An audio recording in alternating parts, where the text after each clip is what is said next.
Com us deia abans, avui tenim una persona superespecial. Es diu Iñaki Rivera. Ell ha nascut a l'Argentina i us llegiré el que fa.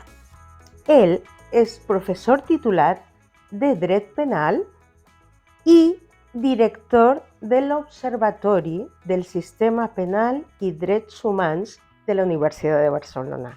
Benvingut i moltíssimes gràcies, Iñaki. Gràcies a tu, Rosario. Finalment, aquí estem. Per fi!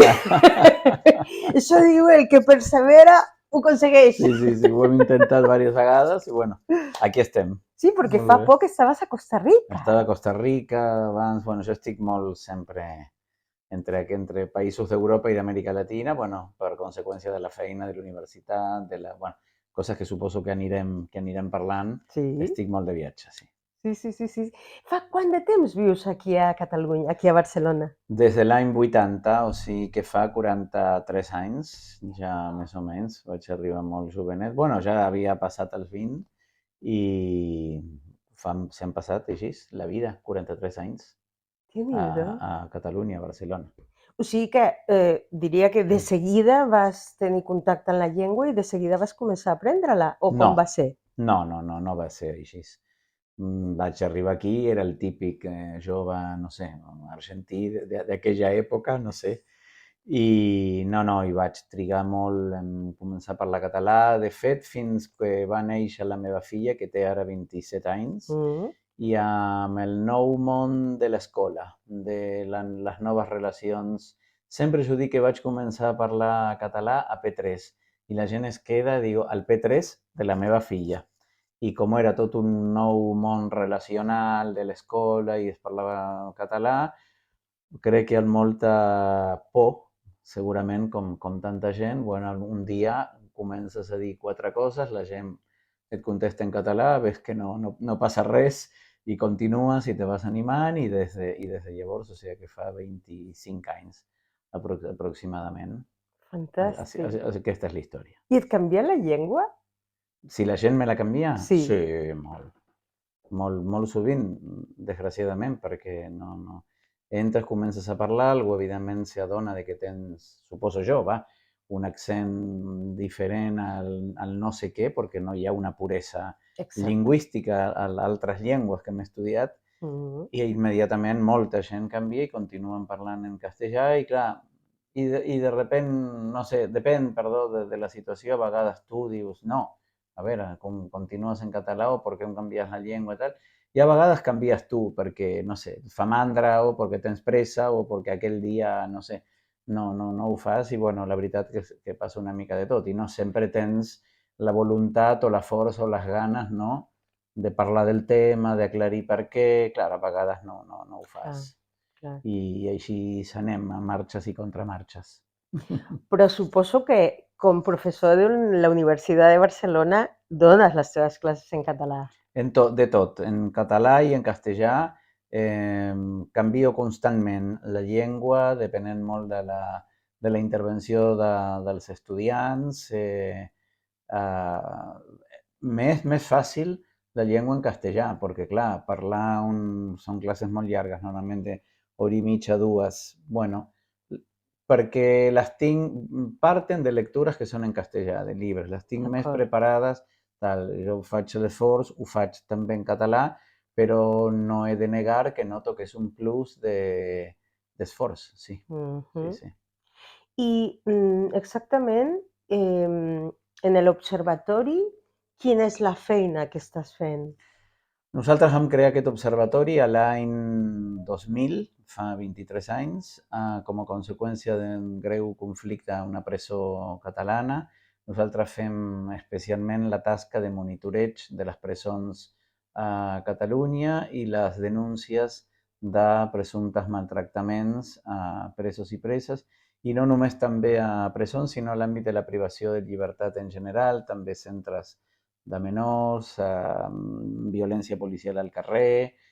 També hi vam crear un sistema que es diu Sirecovi, que és l'acrònim de Sistema de Registre i Comunicació de la Violència Institucional, i nosaltres rebrem normalment cartes d'interns a les presons, ahir els estudiants arriben perquè a vegades jo pregunto, algú de vosaltres escriu una carta en paper i et miren com no, però mira, a la presó sí, continua sent no, el mitjà habitual de comunicació amb l'exterior. Bueno, rebem cartes on ens comuniquen situacions irregulars, anem a les presons, les visitem, després normalment ens truquen les famílies, tenim un sistema d'atenció a les famílies, després comuniquem les situacions, depenent una mica de la seva gravetat, a les autoritats del Departament de Justícia, del Síndic de Greuges, d'autoritats judicials, etc.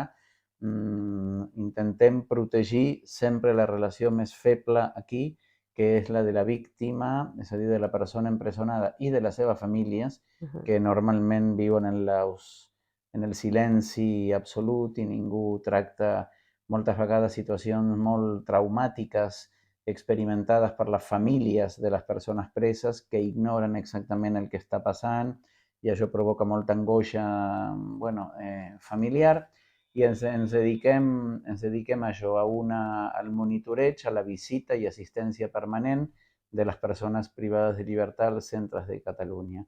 Jo sóc el director d'aquest centre, tenim un equip d'unes 10 persones, joves, extraordinàries, realment, malgrat la precarietat laboral en la que es troben, i ens passem la vida anant a les presons de Catalunya, a visitar a la gent, a l'atenció familiar. Després normalment fem informes anuals o bianuals. Això comporta tota una sèrie de rodes de premsa, de presentació d'actes, d'elaboració d'informes, etc. I ens dediquem a la visibilització d'aquestes coses que normalment viuen a les fosques, no? de la societat i a vegades hem pagat un preu molt alt per dedicar-nos a això perquè ens han presentat denúncies per denunciar a nosaltres situacions de tortura i maltractaments i, és dedicar-se al registre de les vergonyes de la societat. Què, què ens falta a la societat o als polítics, a les institucions per entendre que la càrcel ha de ser eh, una, un espai de reeducació, un espai fins i tot de reflexió per a aquests almenys aquesta és la visió que tinc, perquè després puguin reinsertar-se a la No, societat. nosaltres, sincerament, Rosario, no tenim fe en que les coses sean d'aquesta manera. La presó, el mito de la resocialització i la reeducació a través de la presó és això, és un mito. Teníem un gran nivell professor que ja no està entre nosaltres, que sempre deia per què no ens deixem d'una vegada per totes de parlar de la reeducació i de la reinserció a través de o mitjançant la presó i no parlem de la meta de la reintegració a la societat malgrat la presó, malgrat la seva estància. La presó no aporta elements positius. La gent a la presó, tu no pots ensenyar a caminar a una persona lligant-lo de les cames. No podràs ensenyar a jugar a la pilota a una persona al futbol dintre d'un ascensor. I no podràs ensenyar per la vida en llibertat privant de llibertat a les persones. Jo sé que això a la societat li costa molt d'entendre, que a ningú li interessa realment el que passa allà dintre. La gent té sempre una sensació de que la presó no va amb les seves vides, una percepció molt llunyana, com si això no va amb les vides honestes de les persones. I jo moltes vegades explico situacions reals que ens trobem quan, per exemple, en una festa de final de curs d'estudiants, algú agafa un cotxe després d'ingerir alcohol al tornar d'una festa i comet una barbaritat en la que pot resultar morta una persona. Parlo d'un cas real que vam viure com fa 10 anys a la universitat i les explico als estudiants. Aquella persona va conduir un cotxe begut, va matar a una noia molt joveneta en una nit de festa i aquesta persona no té una diferència amb vosaltres ontològica. Vosaltres sou joves, suposo que sortireu per la nit, que anireu de festa, que consumiu, no sé, alcohol, i que potser un dia agafes un cotxe o el que sigui. Ningú està lliure d'un accident a la seva vida, d'un error, de desgràcies, etc. La presó no està plena de gent indeseable com la societat creu, sinó de gent molt més normal que per moltes circumstàncies de la vida acaba ahir a dintre. I normalment la gent que pot sortir d'aquest cercle del delicte, etc., no és mitjançant ni gràcies a la presó, sinó malgrat la seva estància a la presó, per acompanyaments normalment de la família, de les amistats, de cercles que li acompanyen i que al final de la sortida, bueno, la gent o es cansa d'aquella vida o ha tingut un fet puntual, però la gent a dintre de la presó no està bé, no està alegre, la gent està mal. Hi ha un 50% aproximadament d'estadístiques reals de gent amb malalties mentals, de gent amb malalties físiques. La gent presa és una població malalta, no és una població sana, i la presó no és un lloc per albergar malalts. La gent està molt trista, sense futur, amb molta vergonya, amb molta insatisfacció, amb moltes pertorbacions, òbviament, des d'insomnis a angoixes, a tristeses.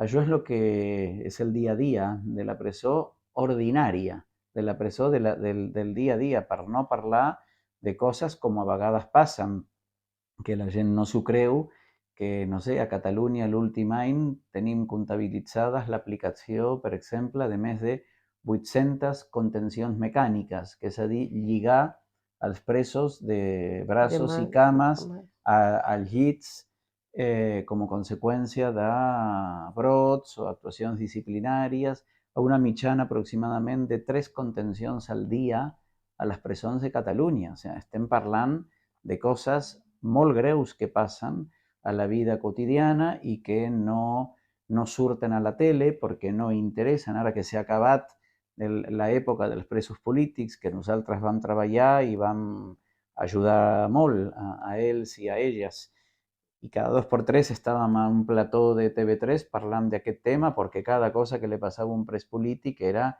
notícia i ens portaven constantment a la televisió, i van ser tan innocents que van pensar que després de la repressió patida a Catalunya i el tema de la presó com a tema central, etc., continuaria l'interès.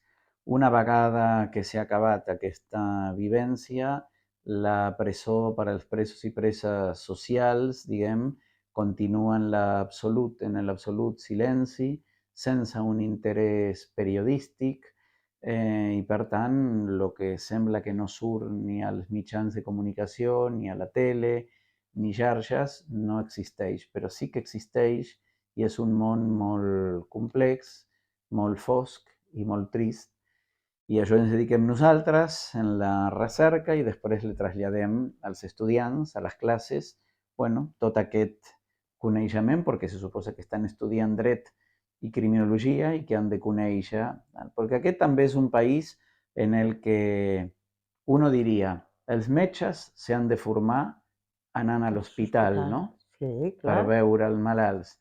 Pues l'estudiant de dret acaba tota una carrera sense trepitjar mai ni una presó, ni un jutjat, ni res. I per tant nosaltres hem creat també una clínica jurídico-penitenciària per portar estudiants cada tant a la presó, l'atenció a familiars, perquè vean un pres i una família real i no un cas inventat. És a dir, és tant el que encara està per fer que, bueno, que per nosaltres ens dona una raó per continuar treballant.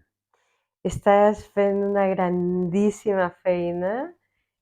Moltíssimes gràcies, no No, a només per vosaltres. aportar-nos i explicar-nos aquesta gran dedicació que tens, que puguem també sensibilitzar-nos tots, Sí, de dir a tots ens pot passar i és importantíssim que la nostra societat sigui sensible a millorar el tracte en les pressions. S'ha de poder reeducar, els anys o el temps que els quedi a aquestes persones puguin pensar que estaran millor fora perquè estan estudiant, les estan tractant com persones, perquè és molt important separar una persona que ha infringit la llei.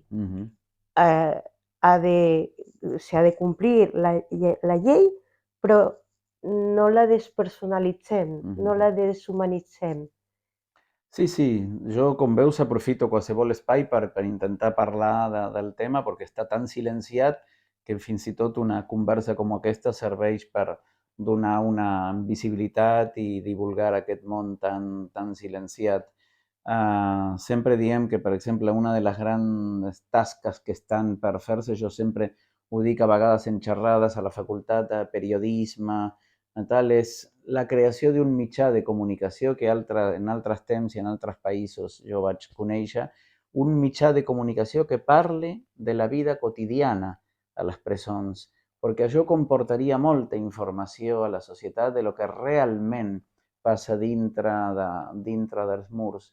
I penso a vegades o tinc la il·lusió de que algun dia sortirà alguna persona jove que amb la revolució comunicacional d'avui en dia serà capaç de fer alguna cosa, no, en aquest tema i contribuir a que aquest silenci es trenqui una mica, perquè també jo tinc comprovat molt bé que quan parlo amb els estudiants joves de tota aquesta tasca, en fi, que fem en les companyes nostres i tal, les interessa moltíssim, però tampoc els professors a la universitat parlen molt d'aquestes coses.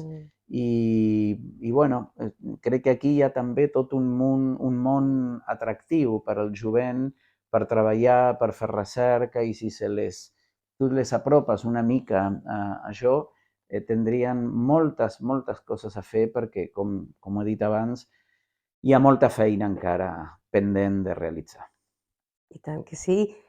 Si alguna vegada em necessites, compta amb mi, estaré Pues, encantada. pues potser sí, eh? Doncs feliç Potser sí, Rosario. de poder fer equip amb tu. Bueno, Moltes gràcies per haver no, vingut no. i participar en el nostre llibre i forta Em abraçada. sembla una iniciativa estupenda, sincerament, que ja no ens miren com a bitxos raros, sinó realment com catalans que estem aquí, que crec que podem parlar en molts accents diversos i mostrar experiències culturals, professionals molt diferents. Així que, al contrari, congratulacions per aquesta iniciativa. Moltes Moltes gràcies. gràcies per Moltes convidar-me. gràcies.